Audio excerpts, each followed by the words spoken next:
اللہ الرحمن الرحیم۔ اللہم صلی علی محمد و آل محمد۔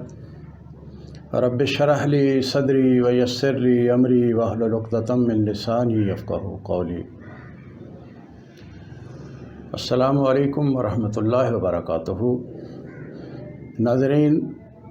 قرآن اور اہل بیت اطہار چینل سے آپ سے مخاطب ہیں۔ ماہ ربیع الاول کی مبارک و مسعود ساتیں ہیں اور پوری دنیا میں امت محمدیہ علیہ الصلاۃ والتسلیم اس حوالے سے تس کو احتشام اور عقیدت و احترام سے ذکر نبی صلی اللہ علیہ وآلہ وسلم کا انعقاد و اہتمام کر رہی ہے۔ آج ہم بھی اسی حوالے سے کچھ معروضات آپ کی خدمت میں پیش کر رہے ہیں کہ قرآن پاک میں اللہ تعالیٰ ارشاد فرماتے ہیں، بسم اللہ الرحمن الرحیم،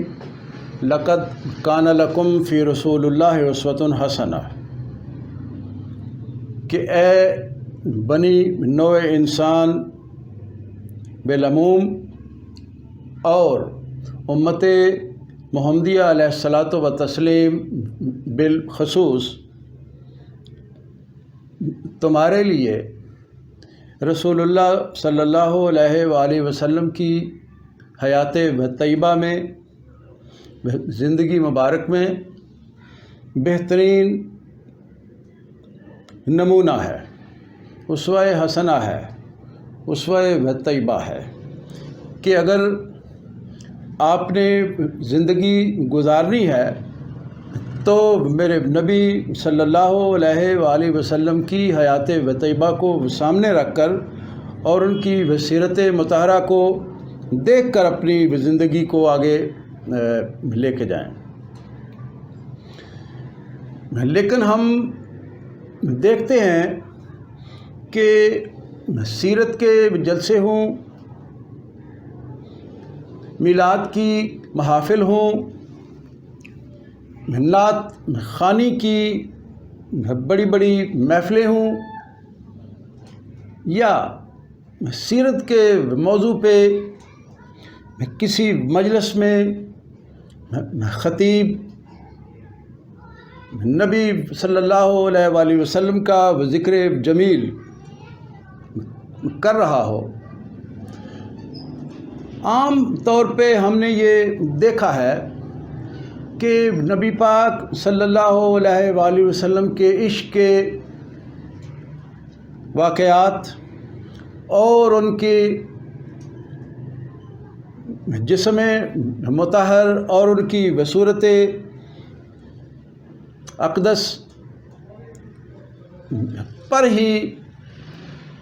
واعظ و خطیب جو ہیں، نعت نگار و نعت خوان جو ہیں، وہ موضوع گفتگو بناتے ہیں، جبکہ سیرت کے پہلو کو اور نبی کریم صلی اللہ علیہ وآلہ وسلم کی حیات طیبہ کے واقعات کو اور انہوں نے جس انداز سے اپنی زندگی گزاری اور ان کی شخصیت و کردار میں جو اوصاف جمیلہ و جلیلہ تھے، ان کا تذکرہ جمیل بہت ہی کم سننے میں ملتا ہے۔ نعرے لگتے ہیں، دعوے ہوتے ہیں، لچھے دار تقریریں ہوتی ہیں، لیکن نبی پاک صلی اللہ علیہ وآلہ وسلم کی زلفوں کا، ان کی آنکھوں کا، ان کے ہونٹوں کا، ان کی گردن کا، ان کے دستہائے مبارک کا یہی بیان اور ان کی چال اور رفتار کا ہی بیان سننے میں آتا ہے لیکن انہوں نے اپنی زندگی کیسے گزاری اور انہوں نے اپنے معاملات زندگی کو معاشرے میں رہتے ہوئے کیسے نمٹایا، اس پہ اب جو ہے وہ شاید بیان کرنا اور سننا مفقود ہوتا جا رہا ہے، اس لیے کہ ان کی صورت کا بیان کرنا تو بہت آسان ہے، لیکن ان کی سیرت و کردار کا ذکر کرنا جو ہے اس کے کچھ تقاضے ہیں، اور وہ بہت مشکل تقاضے ہیں جن کو بیان کرتے ہوئے پھر جو سامعین ہیں ان کا کردار، جو ان کا دھیان ہے اور ان کی توجہ جو ہے وہ ممبر پہ بیٹھے ہوئے مائک پہ گفتگو کرتے ہوئے جو صاحبان ہیں، جو واعظان ہیں، جو خطباء ہیں، یعنی ان کے کردار پر بھی نظر جاتی ہے۔ تو پھر وہ آیت کریمہ بھی ذہن میں آتی ہے کہ وَلَا تَقُولُوا لِمَا لَا تَفْعَلُونَ، کہ تم وہ بات کیوں کرتے ہو جس کو تم کہتے نہیں، جس کو تم وہ بات کیوں کہتے ہو جس کو تم اپنے عمل میں سر انجام نہیں دیتے، اپنے قول و فعل سے جس کی نفی بھی کرتے ہو۔ اس لیے ہم یہ چاہتے ہیں کہ آج اس موضوع پہ آپ سے ایک مختصر سی گفتگو کی جائے کہ سیرت کے جلسے کرتے ہوئے، میلاد کے جلوس نکالتے ہوئے توہین رسالت پہ اپنے عشق و محبت و عقیدت کا اظہار، ملکی املاک کو نقصان پہنچا کر اور گراؤ جلاؤ کے ذریعے اور راستے بند کرتے ہوئے ہم سیرت پیغمبر صلی اللہ علیہ وآلہ وسلم کے جو رحمت للعالمین ہیں اور جن کے لیے اللہ نے فرمایا ہے کہ وما ارسلناک الا رحمۃ للعالمین، کہ ہم نے اپنے رسول کو نہیں بھیجا مگر عالمین کے لیے رحمت بنا کر، تو ہم یہ سب کچھ کرتے ہوئے سیرت پیغمبر کو وہ کیوں بھلا دیتے ہیں، وہ کیوں فراموش جو ہے وہ کر دیتے ہیں؟ ہمیں کسی کی غیبت کرتے ہوئے، کسی کا حق کھاتے ہوئے، چور بازاری کرتے ہوئے، ملاوٹ کرتے ہوئے، جبکہ نبی اکرم صلی اللہ علیہ وآلہ وسلم نے فرمایا کہ من غش فلیس منا، جس نے ملاوٹ کی وہ ہم میں سے نہیں ہے، رشوت لیتے ہوئے، جبکہ نبی اکرم صلی اللہ علیہ وآلہ وسلم نے فرمایا کہ الراشی والمرتشی کلاہما فی النار، رشوت لینے والا اور دینے والا دونوں جہنم میں جائیں گے، دونوں آگ کا ایندھن بنیں گے۔ سودی کاروبار کرتے ہوئے، جبکہ قرآن پاک میں واضح تنبیہ کی گئی ہے، وارننگ دی گئی ہے کہ جس نے سود کا کاروبار کیا اس نے گویا کہ اللہ اور اس کے رسول کے ساتھ یعنی کھلی جنگ کا اعلان کر دیا۔ کسی پر ناحق بہتان بازی و تہمت تراشی کرتے ہوئے، کسی کی عزت و ناموس اور آبرو سے کھیلتے ہوئے، کسی کا ناحق خون بہاتے ہوئے ہم سیرت پیغمبر کو کیوں فراموش کر دیتے ہیں کہ جبکہ نبی اکرم صلی اللہ علیہ وآلہ وسلم کا ارشاد گرامی ہے کہ المسلم من سلم المسلمون من لسانہ و یدہ، کہ مسلمان وہ ہے جس کے ہاتھ اور زبان سے دوسرے مسلمان محفوظ رہیں، اپنے آپ کو محفوظ پائیں، امن و امان اور سلامتی میں پائیں۔ آگے چلیے کہ اپنے فرائض سے کوتاہی کرتے ہوئے، حق گوئی کی جگہ پہ مجرمانہ خاموشی اختیار کرتے ہوئے، حق بات کو چھپاتے ہوئے، مجرم کی سفارش کرتے ہوئے، مظلوم کے ساتھ کھڑا ہونے کی بجائے ظالم کی حمایت کرتے ہوئے،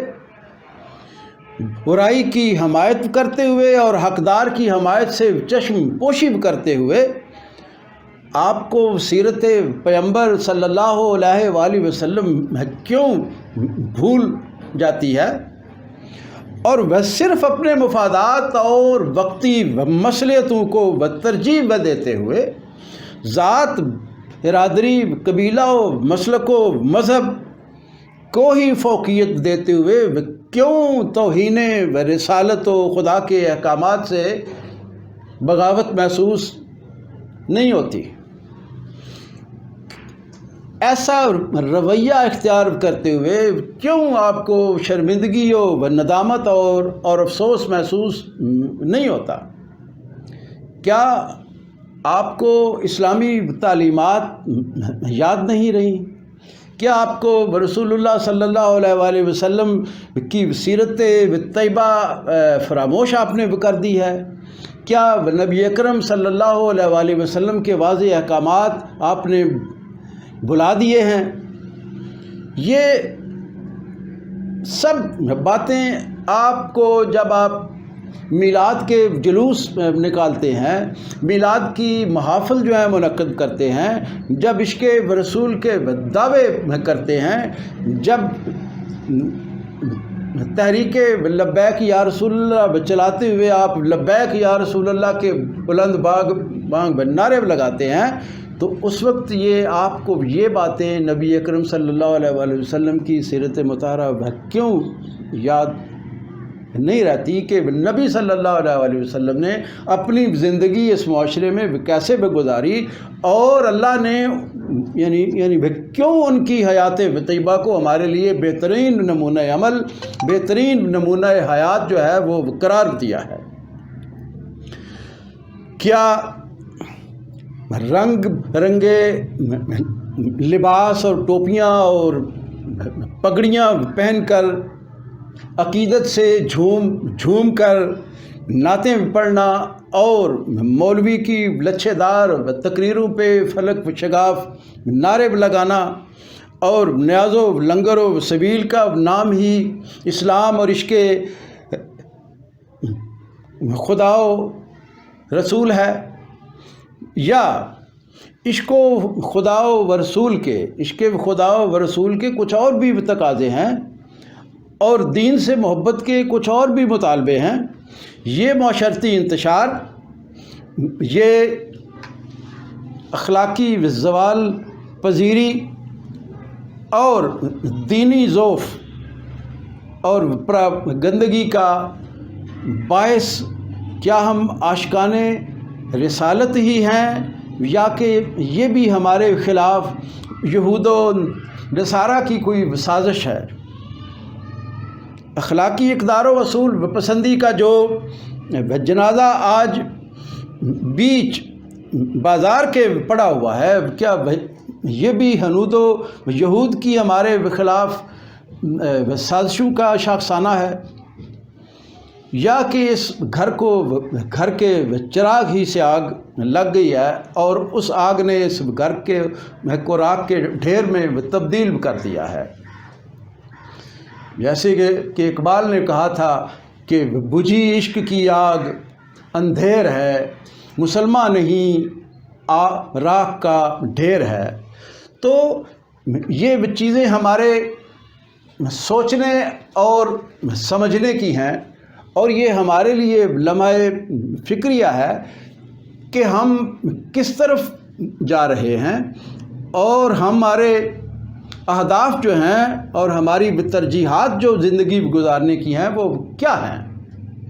کیا ہم نے اسلام کے اور عشق رسول کے جو تقاضوں کے اہداف ہیں، کیا ہم نے ان کو پس پشت ڈال دیا ہے؟ اور پھر ایسا کر کے جو ہم اس پہ مطمئن بیٹھے ہوئے ہیں، کیا یہ واقعی ایک صحیح سوچ اور فکر ہے اور روش ہے؟ نبی اکرم صلی اللہ علیہ وآلہ وسلم کہ زبانی عشق و محبت کے دعوے کر لینا آسان ہے، اور ان کی وہ صورت مقدس پر نعتیں اور قصیدے لکھ لینا اور بڑی بڑی لچھے دار تقریریں اور وعظ کر لینا بہت آسان ہے، لیکن یہ گفتار کے غازی بننے کی بجائے وہ کردار کا غازی بننا اور ان کی سیرت کو اپنی زندگیوں میں لے کر آنا بہت ہی ذمہ داری کا کام ہے، جسے ہم ذمہ داری وہ سمجھ ہی نہیں رہے، بلکہ ہم اپنے کردار سے اس کی توہین جو ہے وہ کر رہے ہیں، اور ہم ایسی توہین برسالت اور احکامات خداوندی سے بغاوت کے مرتکب ہو رہے ہیں کہ پھر قرآن کی یہ آیت ہمیں جھنجھوڑ رہی ہے کہ ان اللہ لا یغیر ما بقوم حتی یغیروا ما بانفسہم، خدا نے آج تک اس قوم کی حالت نہیں بدلی، نہ ہو جس کو خیال آپ اپنی حالت کے بدلنے کا، جب تک ہمیں یہ احساس جھنجھوڑے گا نہیں اور ہمیں خواب غفلت سے بیدار جو ہے وہ نہیں کرے گا، ہم صحیح راہ پہ گامزن نہیں ہو سکتے، ہم اس راہ پہ نہیں چل سکتے، ہمارا کاروان جو ہے وہ ہدایت کے راستے پہ اور اس راستے پہ رواں دواں نہیں ہو سکتا کہ جو رستہ ہمیں بیت اللہ کی طرف لے کے جاتا ہے، وہ رستہ جو ہمیں اللہ کے محبوب کی طرف اور اس کی اللہ اور اس کے محبوب کی خوشنودی کی طرف لے کے جاتا ہے۔ ہم اس اپنے موجودہ کردار کے ساتھ تو ہم اس طرف نہیں جا سکتے۔ اقبال نے کہا تھا کہ بمصطفیٰ برساں خویش را کہ دی ہم اوست، اگر بہو نہ رسیدی تمام بو لہبیس، اپنے آپ کو مصطفیٰ صلی اللہ علیہ وآلہ وسلم کے در پہ پہنچا دو، ان کے قدموں پہ جا کے گرا دو، کیونکہ یہی ذات مقدسہ و مطہرہ پورا دین ہے کہ دین ہم اوست، پورے کا پورا دین ذات مصطفیٰ صلی اللہ علیہ وآلہ وسلم ہے۔ اور اللہ نے جہاں پہ فرمایا ہے کہ واطی اللہ واطی الرسول، اطاعت کرو اللہ اور اس کے رسول کی، تو اللہ کی اطاعت سے نبی کی اطاعت جو ہے وہ جدا نہیں ہے، بلکہ ایک اور آیت میں اللہ تعالیٰ فرماتے ہیں کہ وَمَن یُطِعِ الرَّسُولَ فَقَدْ اطاع اللہ، کہ جس نے رسول اللہ کی اطاعت کی اس نے فی الحقیقت، اس نے در حقیقت اللہ کی اطاعت جو ہے وہ کی۔ اللہ کی اطاعت اور رسول اللہ کی اطاعت کو دو جدا جدا نوعیت کی اطاعتیں میں نہیں ہیں، ایک ہی اطاعت ہے۔ اور اگر آپ نے وہ اطاعت جو ہے وہ نہیں کی اور اس اتباع میں آپ ناکام رہے، تو اگر بہو نہ رسیدی تمام بو لہبیس، تو پھر یہ دعوے، یہ نعرے، یہ مجالس، یہ محافل، یہ جلسہ و جلوس اور یہ روح سے تہی دامہ یعنی عبادات و اوراد و وظائف و اذکار اور یہ نماز و روزہ و حج و زکوٰۃ اور یعنی کہ زیارات و عمرے، اگر سیرت مطہرہ صلی اللہ علیہ وآلہ وسلم کو آپ نے اپنی زندگیوں میں اس کی روح کے مطابق نہیں لایا، تو آپ کی یہ اعمال بیکار ہیں، آپ کی یہ تمام جو محنت ہے یہ رائے گاہ ہے، کیونکہ آپ نے اس کی روح کو مردہ کر دیا ہے، آپ نے اس کی روح کو سمجھا ہی نہیں ہے، اور ان عبادات کو آپ نے ایک نمائشی عمل سے زیادہ اہمیت ہی نہیں دی۔ اور پھر جب ہم دیکھتے ہیں کہ اللہ تو فرما رہے ہیں کہ ان الصلاۃ تنہی عن الفحشاء والمنکر، کہ نماز تو بے حیائیوں اور برائیوں سے بچاتی ہے، تحفظ کرتی ہے، آدمی کا، مسلمان کا دفاع کرتی ہے، اس کی محافظ بن جاتی ہے، لیکن ہم دیکھتے ہیں کہ کتنی بڑی بڑی وسیع و عریض خوبصورت شاندار یعنی عمارات پہ مشتمل مساجد ہیں، اور ان میں نمازیوں کی بہت بڑی تعداد ہے۔ معاشرے میں حاجی اور یعنی کہ عمرہ کرنے والے اور زیارات سے واپس آنے والے وہ کتنے ہیں، قافلوں کے وہ قافلے یعنی ہر ماہ جا رہے ہیں، لیکن جو معاشرے کی اخلاقی جو حالت ہے، جو اخلاقی زوال کی صورت ہمارے سامنے عیاں ہے، کیا یہ اس چیز کا ثبوت ہے کہ ہماری عبادات روح کے ساتھ ہیں یا کہ مردہ ہیں؟ کیونکہ عبادات کا جو ہدف ہے، جو منتہا و مقصود ہے، وہ تو ہے کہ معاشرے کی اخلاقی حالت کو وہ بہتر بنائیں، اور ان عبادات کے ذریعے انسان اپنی شخصیت کو، اپنے کردار کو، اپنی سیرت کو، اپنی ذات کی تطہیر کا ذریعہ بنائے۔ لیکن ہم عبادات بھی کر رہے ہیں، بڑے خشوع و خضوع سے کر رہے ہیں، لیکن ہمارے معاشرے کی اخلاقی حالت پست بدترین مقام پہ چلی گئی ہے۔ کوئی ایسی یعنی کہ اخلاقی برائی اور بیماری نہیں ہے جو ہمارے معاشرے میں موجود نہیں ہے۔ تو کیا ہم ایک سچا مسلمان ہونے کا دعویٰ کر سکتے ہیں کہ ہم عشق رسول کے تقاضوں کو پورا کرنے اور دین کے مطالبوں کو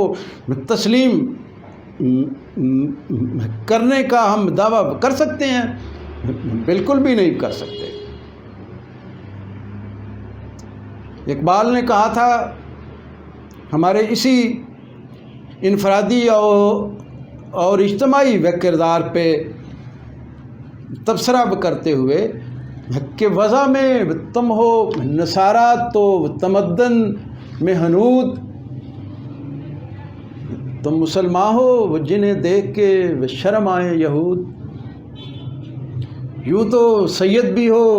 مرزا بھی ہو، افغان بھی ہو، تم سبھی کچھ ہو، بتاؤ کہ مسلمان بھی ہو۔ رہ گئی رسم اذاں روح بلالی نہ رہی، فلسفہ رہ گیا تلقین غزالی نہ رہی۔ اور یعنی پھر کہتے ہیں کہ اقبال بڑا اپدیشک ہے، من باتوں سے مو لیتا ہے، گفتار کا غازی وہی بنا، کردار کا غازی بن نہ سکا۔ یہ کوئی اچھی بات تو نہیں ہے۔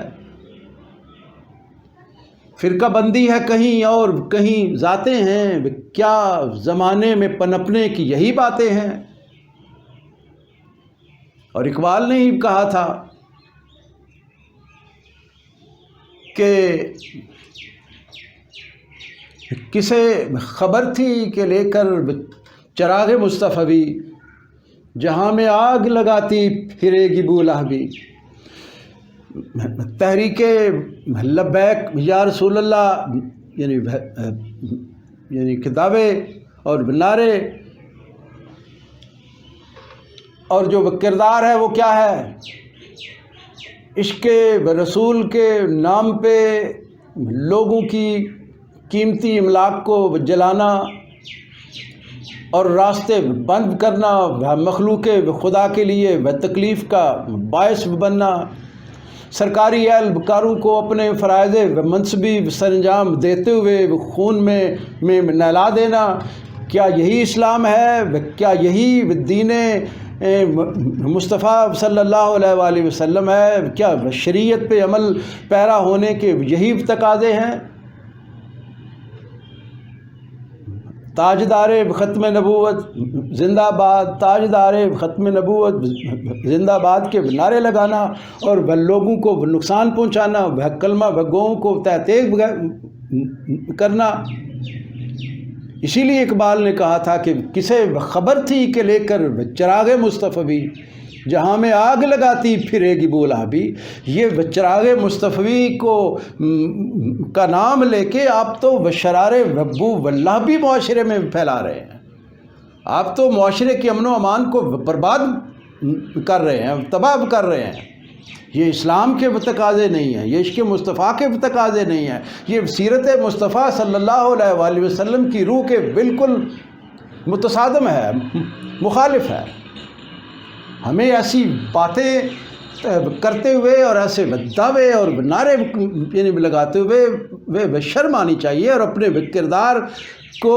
دیکھنا چاہیے، اپنے غریبانوں میں جھانک کے دیکھنا چاہیے کہ ہمارا اپنا کردار کیا ہے۔ کیا ہم نبی صلی اللہ علیہ وآلہ وسلم کا اپنی زبانوں سے نام مبارک بھی لینے کے قابل ہیں؟ کیا ہمارا کردار اس نہج پہ ہے کہ ہم نبی صلی اللہ علیہ وآلہ وسلم سے عشق و محبت کے دعوے کر سکیں؟ بالکل بھی نہیں۔ لیکن ہمارا رویہ کیا ہے؟ قرآن اس پہ گواہ ہے کہ وَإِذَا قِيلَ لَهُمْ لَا تُفْسِدُوا فِي الْأَرْضِ قَالُوا إِنَّمَا نَحْنُ مُصْلِحُونَ۔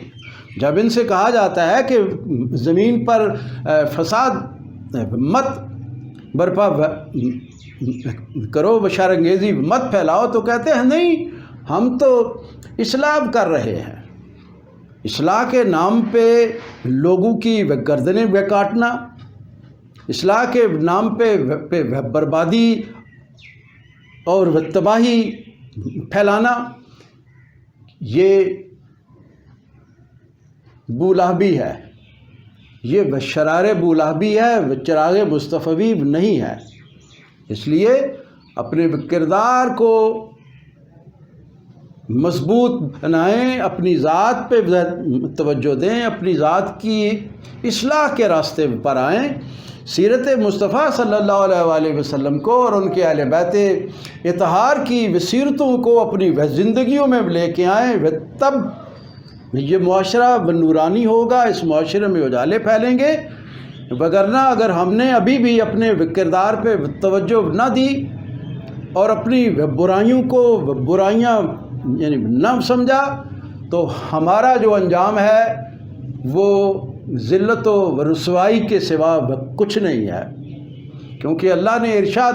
فرمایا ہے کہ ان اللہ لا یغیر ما بقوم حتی یغیروا ما بانفسہم، خدا نے آج تک اس قوم کی حالت نہیں بدلی نہ ہو جس کو خیال آپ اپنی حالت کے بدلنے کا۔ اللہ کی یہ سنت ہے، ولن تجد لسنت اللہ تبدیلا، اللہ اپنی سنت کو، اللہ اپنے طریقہ کار کو کبھی بدلا نہیں کرتے۔ حق اور باطل کا راستہ انہوں نے ہمیں دکھا دیا ہے اور اپنے نبی صلی اللہ علیہ وآلہ وسلم کے ذریعے بتا دیا ہے، سکھا دیا ہے۔ تو اگر ہم اس کے باوجود بھی اپنی اس